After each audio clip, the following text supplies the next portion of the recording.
So far, Nintendo has had a little something for everyone on the Nintendo Switch 2, and coming up here in November is Hyrule Warriors Age of Imprisonment. But the question I am asking today that I am so curious about, what does Nintendo think about this game? Because they clearly don't see it as a standard Zelda game. They clearly aren't advertising it, marketing it, talking about it as if it were some huge title. In their eyes, this is another niche franchise, another niche game that is just going to come and go and sell a decent amount, and then they'll move on from it. This has not at all been a game that they have advertised like something of Tears of the Kingdom scope. Breath of the Wild, for example, like all these other Zelda games that they have very clearly highlighted, and all of these other Mario games that they have highlighted, they are not at all advertising this like those games. Now, I think there is a reason for that, but at the same time, there is reason to advertise it more than they are right now. This game is going to be massive in many ways, and I think that they are really selling the game short and not giving it the opportunity that it truly needs to thrive. The Hyrule Warriors series is somewhat of an enigma for Nintendo, and I could totally understand why they have absolutely no clue what to expect from this game. The initial Hyrule Warriors released on the Wii U back in 2014 and sold 1 million copies, round number at the end there, all zeros, 1 million copies even. And Nintendo really thought that this was something that they wanted to pursue moving forward, because a couple years later, they put Hyrule Warriors Legends on the 3DS, a somewhat of a spin-off from the original Hyrule Warriors, more content in a different way, but taking it out from the Wii U version, so there was less content, but there was different content, so it could fit on the handheld style. It was just a mess, and it sold 490,000 units, one of the worst performing games on the 3DS in terms of first-party releases. Then, in 2018, Hyrule Warriors Definitive Edition, the combination of the Wii U and 3DS game, released onto the Nintendo Switch. This game, I remember, was talked about a lot by Zelda fans at the time. People were very excited for the game, excited to get all of the full content on the Nintendo Switch, and yet this game failed. This game failed miserably, and I had no clue how horrible of a failure it was. 500,000 copies. It sold less than its Wii U counterpart by half. 1 million was sold on the Wii and 500,000 was sold on the Switch, a console with 150 million sales. This game could not even hit 1 million. So to be honest, it's kind of a miracle that we got any sort of Hyrule Warriors content after that initial release on the Switch, because this game has not sold well at all. This franchise has not sold well at all. And maybe it was just because of the gameplay style. Maybe Nintendo knew that people weren't very interested in that style, that they've never really done anything like that before, but they assumed that because it had the title Zelda on it, that it was going to sell. But it just didn't. And I think that was indicative of the Zelda mindset at the time, pre-Breath of the Wild, and even right after with that post-Breath of the Wild mindset. People were tired of the old Zelda formula. People were tired of the long linear dungeon format, the linear storytelling, the way that Link and Fi would just totally, completely take over your gameplay. You had no control over Fi, and when she would pull up in Skyward Sword, there were so many cutscenes that you just couldn't skip, that you had to sit through, and it was a drag for so many people. People were very upset with Skyward Sword. That's what led to Breath of the Wild and the renaissance of the Zelda formula. Now, Breath of the Wild was such a big success, bigger than any other Zelda game before. Breath of the Wild sold 34 million units combined, including the Wii U version and the Nintendo Switch version, but the Wii U version only added like 1 million or 2 to that pile. So the Switch version was mainly the one that people bought and got into.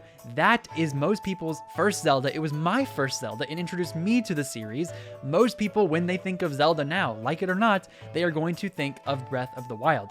That is what they think of when they think of Zelda. The only Zelda game that is even close to sniffing Breath of the Wild's success was Twilight Princess back on the Wii. That game sold about 7.5 million units, and it was a fine game. People loved Twilight Princess, but they really just overcorrected that formula in Skyward Sword. They made it a little too bland. The linearity, all that, led to Breath of the Wild and then Tears of the Kingdom. Tears of the Kingdom went on to sell about 23 million units, which cracked open any other remaining record for the previous Zelda games. Breath of the Wild and Tears of the Kingdom then took a very commanding lead ahead of those other games. Those games are now what people think of when they think of Zelda. Fast forward to Hyrule Warriors in 2018, that had 0 Breath of the Wild content in it. That was not Link from Breath of the Wild, it wasn't Zelda. None of those characters, those iterations of those characters, were in that Hyrule Warriors game. So no one cared to pick it up. It was just a bunch of old Zelda characters and old Zelda formulas that were put into this Hyrule Warriors game, this warrior style game. People did not care to pick it up because it didn't have the Zelda that they knew in it. Fast forward a couple years later, 2020, COVID hit, and it was such a weird year and a weird time for Nintendo. They had no Nintendo Directs that year. It had us going stir crazy. Most fans were wondering if the Direct formula was gone for good or if it was just a COVID thing or what was happening. They were releasing games and announcing them in weird ways by simply just dropping the trailer on YouTube and then hoping that we would see it and buy it, and we did, of course, but still, it was a crazy time, and there's a lot of outlier data from that year that I'm not sure I want to pull from moving forward. But one thing that really is interesting here, they announced Hyrule Warriors Age of Calamity in September of 2020, and that game then released in November of 2020. And there's a pretty significant marketing difference, in my opinion, between Age of Calamity and now Age of Imprisonment. Back then, they advertised the game simply as a prequel to Breath of the Wild. This is the storyline leading up to this game. They never really said the word canonical. There was a weird interview that people were pulling from that made a lot of people think it was going to be canon, but they were saying this is the story before Breath of the Wild. They were really kind of pushing that narrative, and we all assumed, because that was what it was, that we were going to get a game like that. And of course, it was building off of Breath of the Wild, and we knew at that time that Tears of the Kingdom was coming. We didn't even know its name at the time. We just knew it was the sequel to Breath of the Wild. But we were still hyped up, waiting for that Zelda game and hoping that it was going to be a quick, timely, asset reusing sequel. It did not end up being that, but it was realistic, I think, at the time for us to expect 3 years after Breath of the Wild to see something from that sequel. So this year, we got something to kind of stave us off a little bit, and that Breath of the Wild hype, that joy surrounding the Zelda community, really surrounded Age of Calamity and made it sell well and made people excited for it. But Nintendo knew. They knew we were hyped for Tears of the Kingdom. They knew people had Zelda on the brain. They knew we were expecting it sooner than they were going to release it. And so what they did was give us a little bit of a stopgap in Age of Calamity. Age of Calamity was marketed in such a different way because they knew they were going to capitalize on that Zelda hype, waiting for the sequel to Breath of the Wild, and also giving us more story from Breath of the Wild. People loved that game. They had flaws with the story. People thought that story had a lot of flaws, but it was still an interesting iteration of those characters. People cared about the champions, but wanted to know more of them. They wanted to know more in general. And so this game was promising to give us more. Simply just more story content, more cutscenes, more of everything that we thought Breath of the Wild lacked. And at the time, it was a huge deal. People were very excited, and yet they only announced it 2 months before its release. So in a way, they weren't sure themselves what this was going to be. Now, of course, that could be COVID, that could be their weird restrictions there, and maybe they were just doing everything they could to even manufacture these games, to even get them out into the public, much less market them.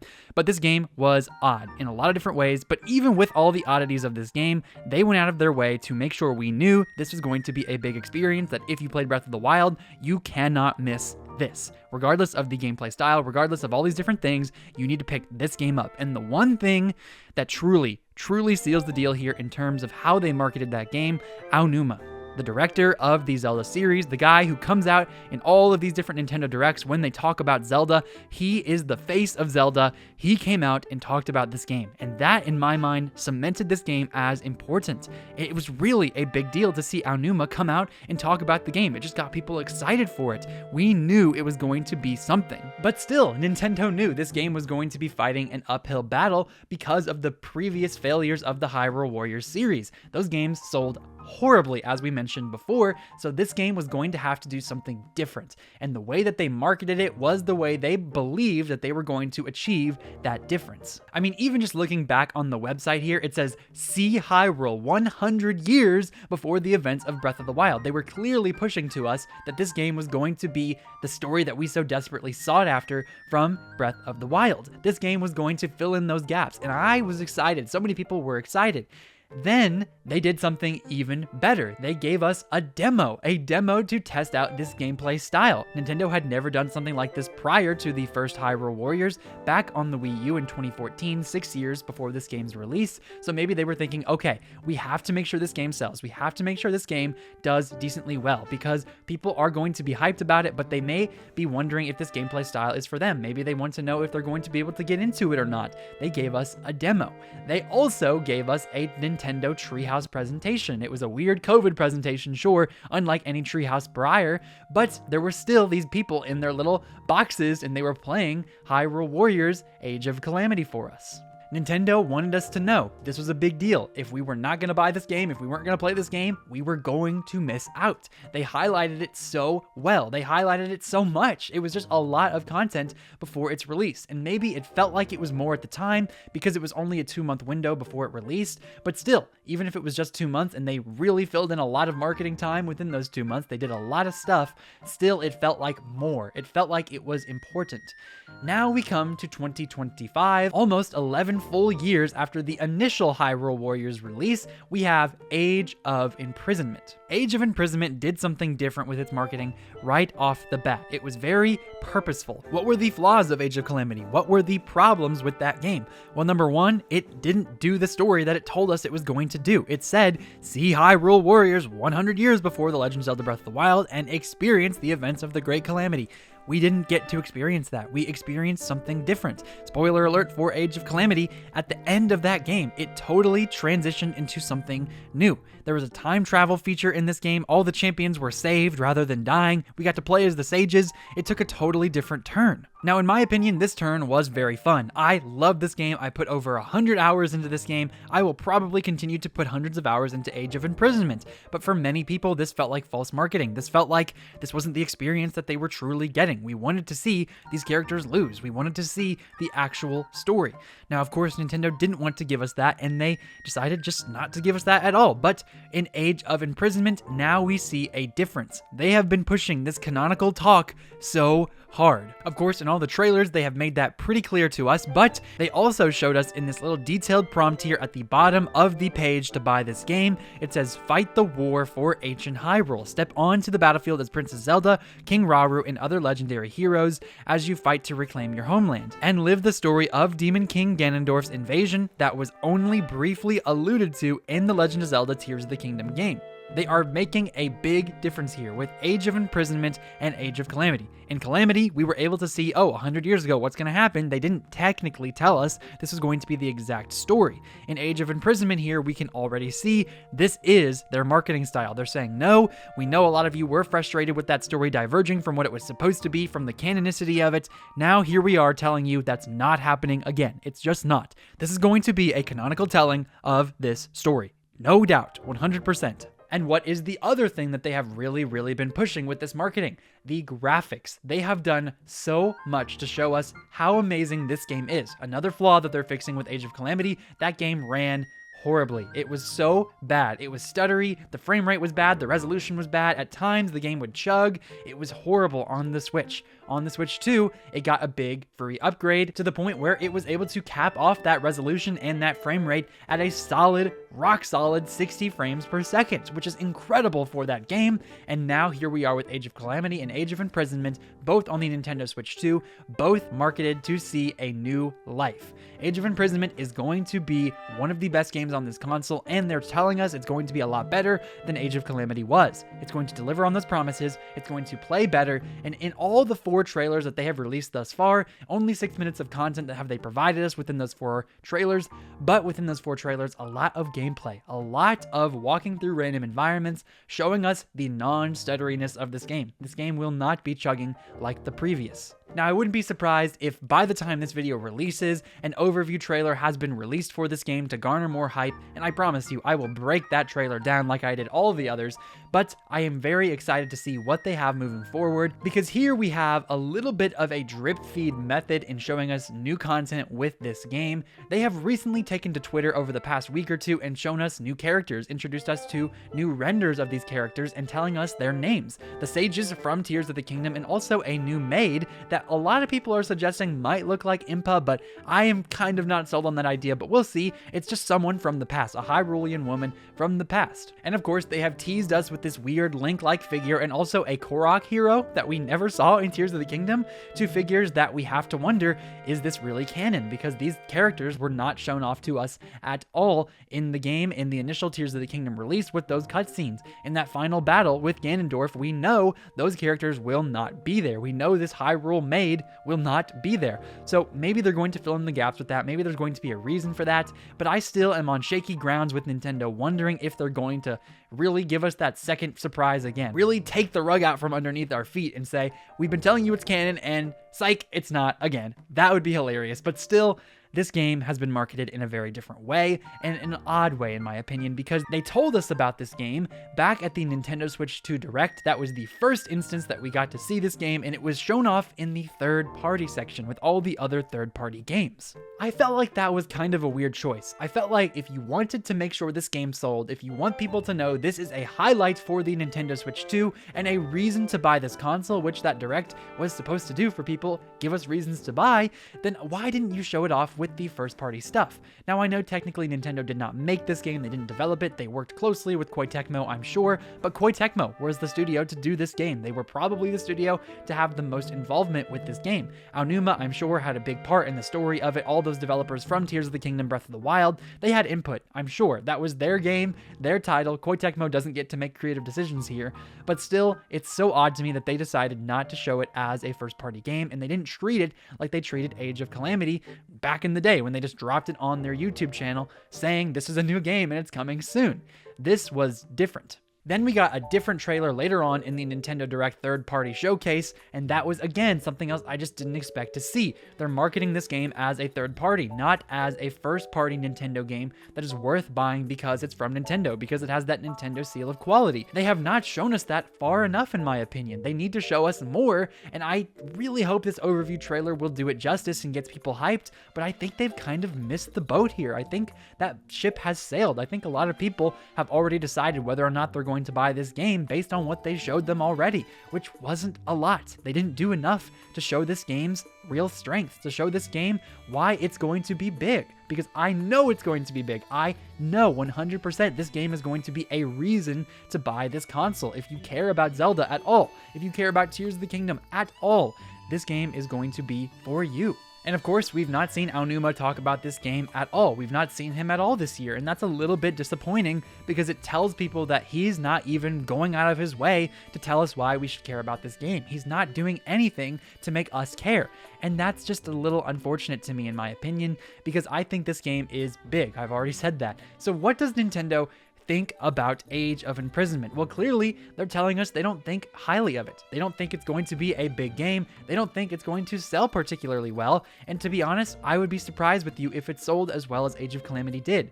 4 million units was a pretty big number for this franchise, for this series, and Nintendo just can't seem to keep that going. I don't think that people are going to buy this console and then immediately buy a $70 Age of Imprisonment game that people were already hesitating to buy on the Nintendo Switch, back when it was $60, back when people were really fond of Nintendo, back when there wasn't so much hate. I feel like they're kind of punting on this game. They're kind of just saying, okay, it's going to sell its 1 to 2 million copies. The Zelda fans, the core fans from Age of Calamity, and the people who came over to the Switch 2 are going to pick it up, and then that's going to be it. They're not trying to appeal to that broad audience that is out there, that is waiting to be catered to, that should be catered to. This game should be catered to a larger audience, and it's just not being that. It's not being catered to them at all. So I guess what I'm here to say is, Nintendo, you're going to get what you put in the effort to do. You didn't put in the effort to show us why this game was worth it, and the overview trailer, I'm sure, will give us a big glimpse at that and maybe changes a couple hundred people's minds, maybe even a couple thousand people's minds, but it's not going to change a lot of people's minds because that trailer isn't going to get millions of views in the Nintendo Direct like it would before. It's only going to get a few 100,000, if that. That's all you're going to get from that trailer. That trailer is going to be coming too late. This game is around the corner. It's almost out. November 6th, it's coming. And yet you've not told us about it, and people probably didn't even know it was coming that soon. So I really do wish for the success of this game. I wish that they would continue with this Hyrule Warriors mindset, with these games coming out to fill in the gaps between the big 3D titles, and I don't know if we'll ever get another one again after this. I just don't. It's going to depend a lot on what the future of 3D Zelda looks like. It's going to depend on if Hyrule Warriors can fit into that category, because with both Breath and Tears, they had big wars, big past events that they were able to pull this story from, pull this gameplay from. Now, I just don't know if we're ever going to see it again. And if this game flops, which it has all the potential to do, I just don't know if we're going to get the exact amount of sales that they want to keep this series alive, that they think is going to be worth it. I mean, look at Kirby Air Riders, for example. That game is going to have 2 Nintendo Directs. It showed up in the Switch 2 Direct. It showed up in the September Direct. It showed up all over the place. Sakurai is showing us why we need to buy it. Sakurai is working overtime to get everyone interested in this game, and yet I wonder if that will even sell as well as they hope. But the one thing that game and this game has going for it is the very first year of a brand new console and being released in that holiday time frame. November, that's Black Friday, that's Christmas, that's New Year's. That's the time that people are going to go out and be willing to spend their hard-earned cash. They're going to be going out and they're going to be buying games. And if you're a Mario Kart fan, you probably got the bundle. So you're not going to be going for anything other than Pokemon perhaps, but you could be getting yourself a new Zelda game, a new Kirby Air Riders game because Sakurai pushed it so hard on you, or you could be getting Metroid Prime 4 Beyond. There are a bunch of franchises that you have to choose from to jump into. And I think out of those 3 games, they didn't market this one as well. I think Metroid Prime 4 Beyond has weird marketing as well, but not as bad as this game. Not as bad as this game at all. Kirby Air Riders is getting the best of those 3, and that's probably the one that people are going to be willing to get because they've been willing to show us more about that game, and they're going to show us more still. So listen, I could talk about this all day long. 4 million units was not the best for Age of Calamity. For a console that sold as well as it did, that had as much goodwill as it did, for Zelda being a resurging series with the hype in between breath and tears, I just can't believe it didn't sell better than that. And maybe it's because of the gameplay style, maybe it's because of factors I don't even know about, maybe people saw how poorly it ran and didn't care, I don't know. But what I do know is that they cannot expect this game to do as well as Age of Calamity if they don't even get it the same chance. If they don't even give it a treehouse, if they don't give it a demo, if they don't give people a reason to try it out to get into the series. It's going to flounder if they don't do this. Or maybe I'll just be wrong about this and the first year of a new console will genuinely be hype enough to get people to buy it. People will go out, they'll buy it because that's one of the only games that they seem to care about. Zelda is out there and they don't care about Kirby or Metroid or all these other franchises. They care about Zelda. So they go and they get the newest Zelda game. My predictions for this game is that it will sell about 2 to 3 million units, and I think that will be a fine success. That will be a very happy success for Nintendo. But if it flounders, if it sells 1 to 2, if it's in that 1.7, 1.8 range, it just sells pretty well at launch and then never gets an update in the financial reports, I'm going to be saying, Nintendo, I told you so. Why didn't you treat this new Zelda game with brand new lore and story like a game it should have been treated as, like a big title? This is your fault, Nintendo, if it goes wrong. Why don't you treat this as a big game?